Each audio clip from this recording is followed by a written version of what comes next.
Jos et oo yksin, jos on joku jolle purkaa surut ja ilot, ihan vaan pienet toikka isot, niin muista arvostaa sitä, et joku kädestä sua pitää. Jos et pidä sitä, minä nimittäin.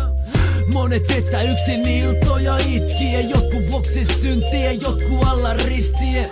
Jotkut menettänyt rakkaansa turhan takia, nytten katuja vois murhatakin. Vaan se takia, et säs lämmön jälleen tuntee käsi kädessä ranta. Teitä kaksin taas kulkee ja silmät sulkee pärintä kehä vasten paino. Ei ja tuntea, et joku välittää ihan oikeesti. Sun pitää yrittää käsittää, et tota niinkin suurta ei saa päästä käsistä. Jos joku rakastaa ja jos sä rakastat myös, niin tiedä se, et joku tälläkin hetkellä yksin on myös. Arvosta yhteisiä hetki sekä retkiin. Kerro rakkaalles kuinka paljon välität.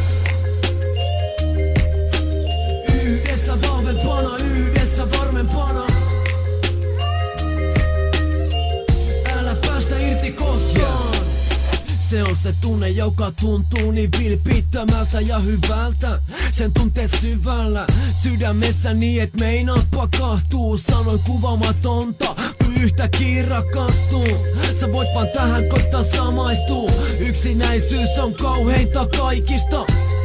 Sä voit vaan rauhoittua ja istua. Mietti sydämellä mistä jäisit sä paitsi. Ja mietti sitten, että päästäkö irti vai pitääkö entistä kovempaa vaan kiinni. Oot onnekas jos sulla on vaihtoehtoja, kun monet joutuu ole yksin ihan ehdoitta.